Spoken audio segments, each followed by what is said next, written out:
Selamat sore Tribuners, senang sekali saya Mesya Marasabesi bisa menyapa Anda kembali di Tribun Ambon hari ini, edisi 3 April 2024. Di mana sejumlah informasi terbaru dari kota Ambon dan sekitarnya akan kami hadirkan untuk Anda. Kita mulai dengan berita pertama. Sidang perdana Jaksa sebut Joy Andreas markup sejumlah anggaran Diskominfo Ambon. Sidang perdana kasus dugaan tipikor pengadaan comment center pada Dinas Kominfo dan Persandian Kota Ambon sudah digelar Selasa 2 April 2024. Sidang tersebut beragendakan pembacaan dakwaan oleh Jaksa Penuntut Umum atau JPU dan dipimpin Hakim Marta Maitimo didampingi 2 hakim anggota lainnya di Pengadilan Tipikor Ambon. Yang dihadiri 4 terdakwa didampingi masing-masing penasihat hukum. Keempat terdakwa yakni Joy Rainer Andreas selaku pengguna anggaran dan Kepala Diskominfo dan Persandian Kota Ambon pada tahun 2021. Kemudian Hendra Pesiwarisa Pokja, Pemilihan Kota Ambon. Charlie Thomaswa selaku Pokja dan Yeremia Padang alias Iri sebagai pelaksana dari VP Randi Perkasa.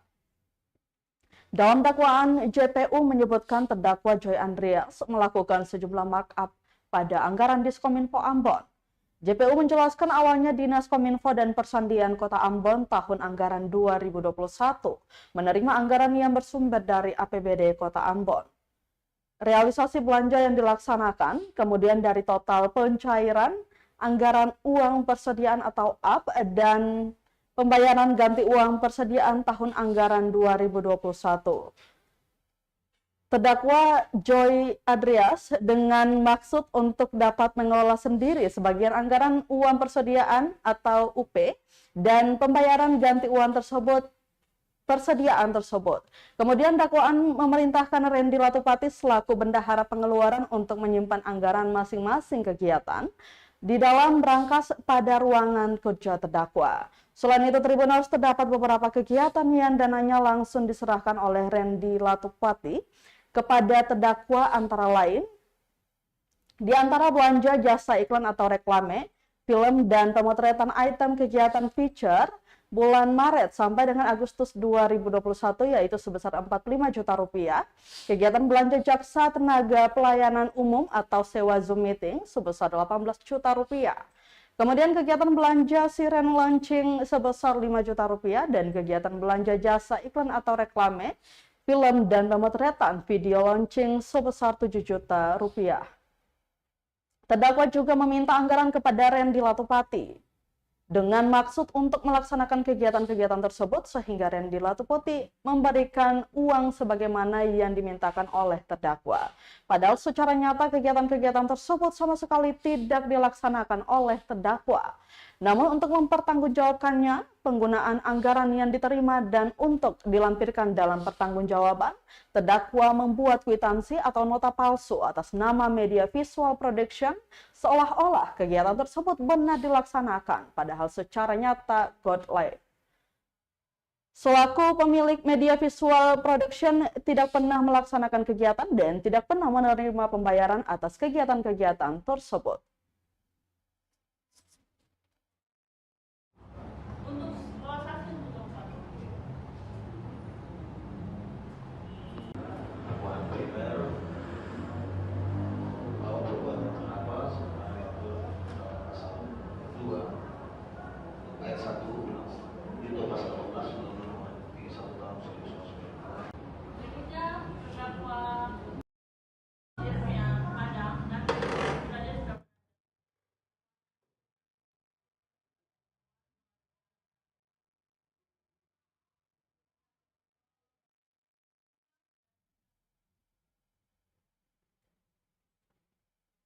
Tribuners terdakwa kasus korupsi comment center Ambon Yeremia Padang tiba-tiba sakit saat disidang. Sidang perdana kasus dugaan korupsi anggaran Dinas Komunikasi Informasi dan Persandian atau Diskominfo Ambon dan pengadaan comment center digelar di Pengadilan Tipikor pada Pengadilan Negeri Ambon Selasa 2 April 2024. Namun di tengah jalannya pembacaan dakwaan oleh Jaksa Penuntut Umum atau JPU, salah satu terdakwa yaitu Yeremia Padang. Pantauan tribunambon.com nampak terdakwa terlihat menunduk selama persidangan. Terdakwa juga terlihat hampir pingsan di dalam ruang sidang yang dipimpin Hakim Ketua Marta Maitimo itu. Pegawai Kejari Ambon kemudian masuk dan memapah terdakwa. Hakim yang melihat kondisi terdakwa langsung meminta JPU untuk membacakan dakwaan terdakwa langsung ke pasalnya saja. Setelah itu terdakwa dibawa keluar dari dalam ruang sidang dan diistirahatkan pada kursi pengunjung di depan ruang sidang. Mantan Ketua HIPMI Maluku dibawa keluar karena mengalami kram pada keseluruhan tubuhnya. Dia juga merasakan sakit pada tulang belakang yang membuatnya lemas. Usai persidangan, Tribuners terdakwa diantar ke kediamannya untuk memperoleh perawatan. Sementara itu, Kepala Kejaksaan Negeri Ambon Adrian Syah yang dikonfirmasi usai persidangan melalui sambungan telepon mengatakan saat ini terdakwa dipulangkan ke rumahnya. Pasalnya status terdakwa merupakan tahanan kota. Dikatakan status tersebut diberikan oleh karena sebelum pelimpahan ke pengadilan, pihak kejaksaan mendapatkan surat dari rutan kalau yang bersangkutan sakit dan harus dirawat.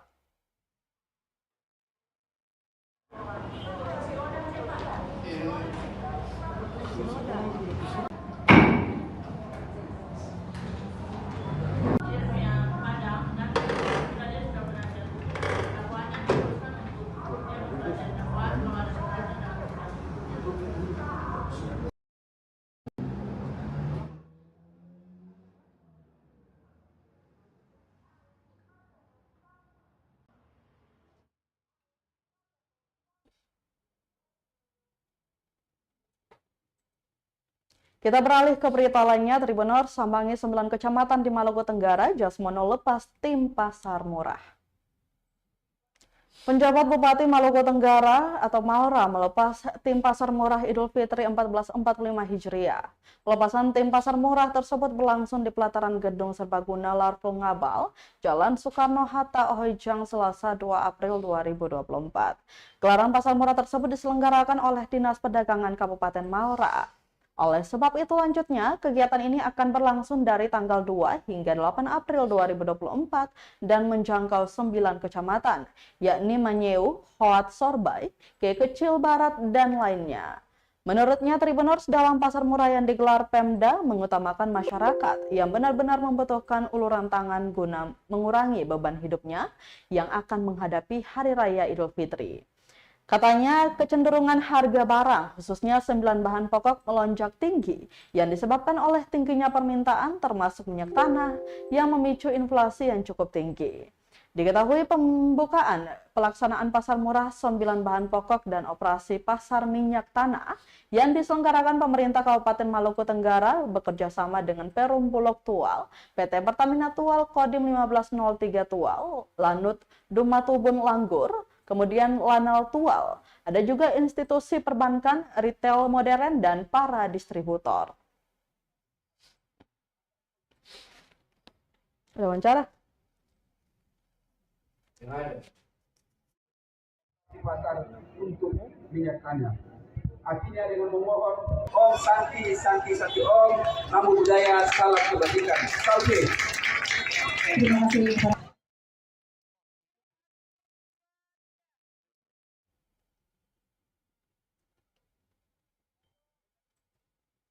Masih dari Maluku Tenggara, Tribuners, sembako di pembukaan pasar murah Maluku Tenggara justru diserbu ASN.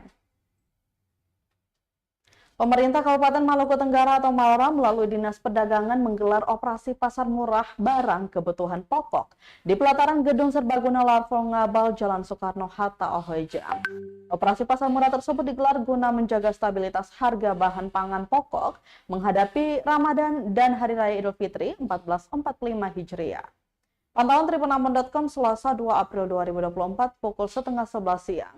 Ternyata di hari pertama pembukaan pasar murah itu, pengunjung didominasi pakaian seragam coklat alias aparatur sipil negara.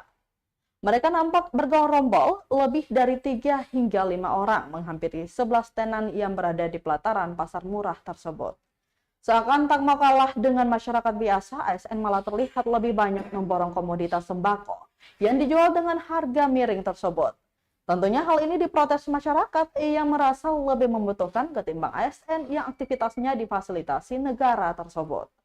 Menurutnya, Tribuners, Pemkab Maura harus tegas batasi pembelian untuk ASN dan memprioritaskan masyarakat sipil yang terdampak langsung kenaikan harga.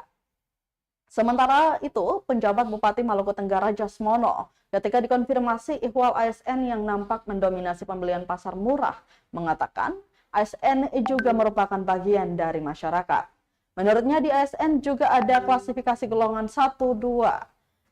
Dan ini lanjutan dari arah gerakan pangan murah. Namun tetap program ini diprioritaskan kepada masyarakat kurang mampu.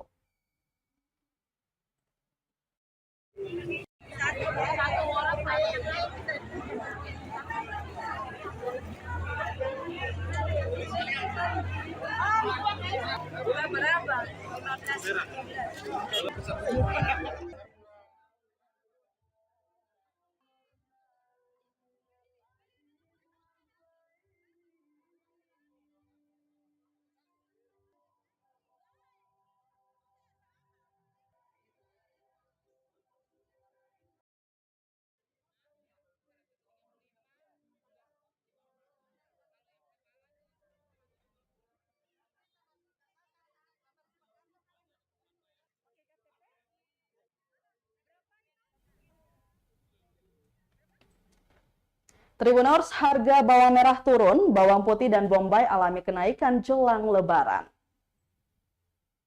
Kurang dari 2 pekan menjelang perayaan Lebaran Idul Fitri 1445 Hijriah, Pasar Mardika, Kecamatan Sirimau, Kota Ambon mulai tampak penurunan harga bawang merah. Dari pantauan tribunambon.com Selasa 2 April 2024, di Pasar Mardika, pedagang telah menurunkan harga bawang merah sebesar Rp5.000 per kilogram. Arga menjelaskan bahwa penurunan harga bawang merah sudah terjadi dalam beberapa hari terakhir. Menurutnya, penurunan ini dipicu oleh ketersediaan stok bawang yang melimpah. Namun hal yang berbeda terjadi pada harga bawang putih, di mana harganya mengalami peningkatan dari sebelumnya. Saat ini Tribuners, harga bawang putih mencapai Rp40.000 per kilogram, sedangkan sebelumnya hanya Rp38.000 per kilogram. Arga menjelaskan bahwa biasanya jika stok berkurang, kemungkinan akan terjadi lonjakan harga yang signifikan. Selain itu, harga bawang bombay juga mengalami kenaikan.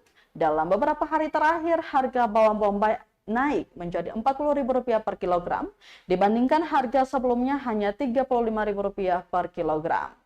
Diketahui Tribuners, harga bawang bombay per karung dihargai Rp700.000, untuk bawang merah dan putih harganya tidak menentu. Arga menyatakan pada prinsipnya, walau dengan harga tinggi tetap saja ada pembeli, meski kadang dibarengi dengan keluhan karena mahalnya harga bawang.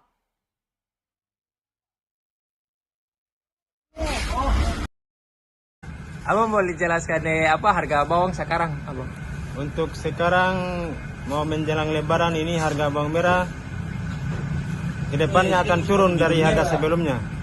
Kalau untuk bawang putih dia melambung naik, lebih mahal dari bawang merah. Untuk bawang putih berapa, Bang? Untuk bawang putih sekarang harga Rp40.000 1 kilo, itu yang bersih. Bawang merah, Bang? Kalau untuk bawang merah harga bersih Rp30.000 1 kilo. Sebelumnya harga Rp28.000. Bawang merah, Bang? Tapi untuk mau masuk Lebaran ini nanti akan turun lagi harganya. Kenapa demikian, Bang? Ya karena mungkin pasokan dari pusat sana agak kebanjiran bawang begitu. Untuk bawang bombay ya, Bang? Kalau bawang bombay sekarang kan stoknya lagi menipis ini, jadi bawangnya sementara ini naik harga. Oh, dari harga berapa, Bang? Dari harga Rp35.000 menjadi Rp40.000 1 kilo. Untuk satu karung, Abang?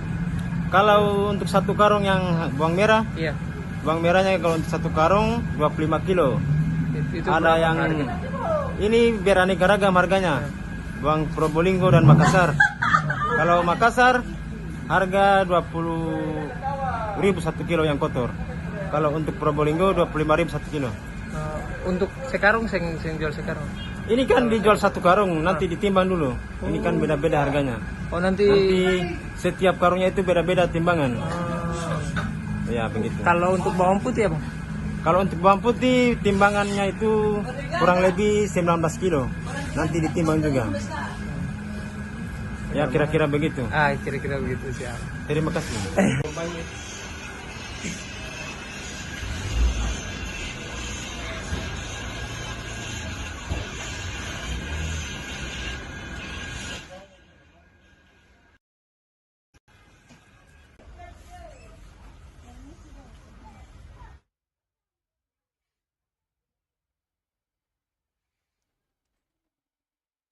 Jelang Lebaran, dua desainer lokal Maluku pamer koleksi lewat Modest Fashion.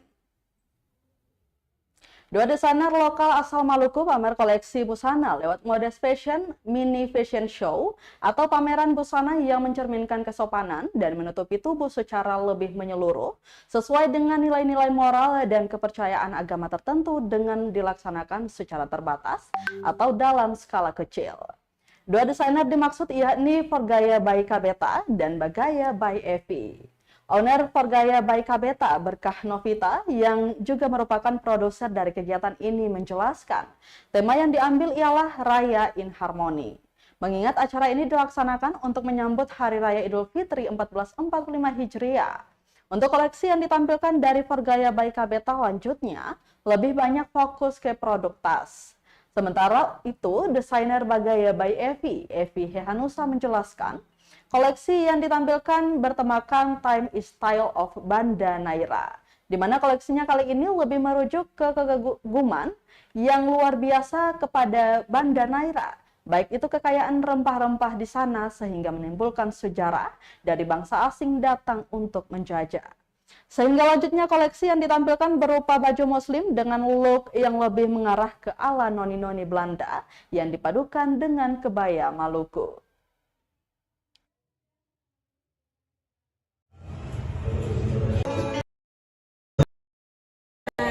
Kita mengambil tema Raya in Harmony karena dalam menyambut Hari Raya ya, menyambut Hari Raya Idul Fitri, kemudian juga kita bersama-sama berkolaborasi walaupun kita juga berbeda dan juga gaya kita berbeda, dan ini juga dari komunitas yang berbeda-beda, dari brand juga yang berbeda-beda, dan kita berkolaborasi juga dengan brand besar seperti Santika, dan ini merupakan konsep raya besar tapi dengan cara yang baik, yang menyatu, sinergi, yang itu kita bilang harmoni. Dari Bagaya by Evi itu di bawah tema Timeless Tale of Banda Naira.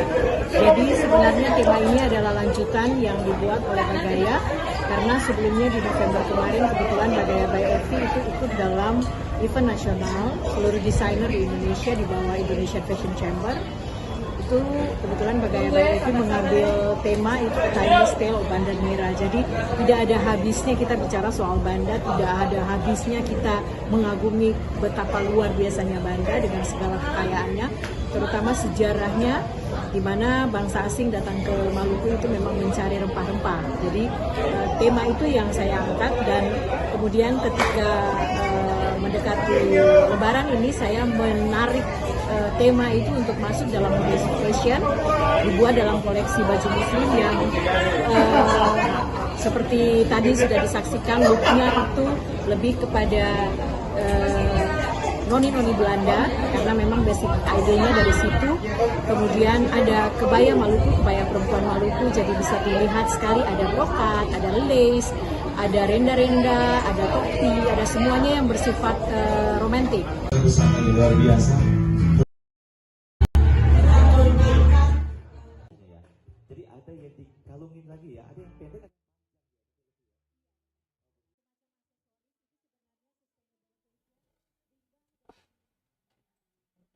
Kita ke berita terakhir, Tribuners. Kerlap-kerlip lampu hias meriahkan Ramadan di negeri Mamala. Meriahkan suasana Ramadan dan menjemput Idul Fitri, warga negeri Mamala, Kecamatan Lehitu, Maluku Tengah, mempercantik wajah desa dengan aneka lampu hias. Pantauan tribunambon.com Minggu 31 Maret 2024, lampu hias terpasang mulai dari gapura masuk negeri Mamala hingga ke perbatasan. Lampu beragam warna-warni itu menghiasi sepanjang jalanan kompleks desa dengan bentuk lengkung setengah lingkaran. Nuansa Ramadan di negeri Mamala pun sangat terasa meriah. Salah seorang warga negeri Mamala saat ditemui oleh tribunambon.com, Sabil, menyatakan pemasangan lampu hias rutin setiap Ramadan. Menurutnya hal itu menjadi salah satu cara warga menyambut Ramadan serta Idul Fitri. Terlebih, negeri Mamala menjadi salah satu tujuan wisatawan lokal hingga mancanegara yang ingin menyaksikan puncak Ramadan ala negeri Mamala, yakni atraksi budaya pukul sapu.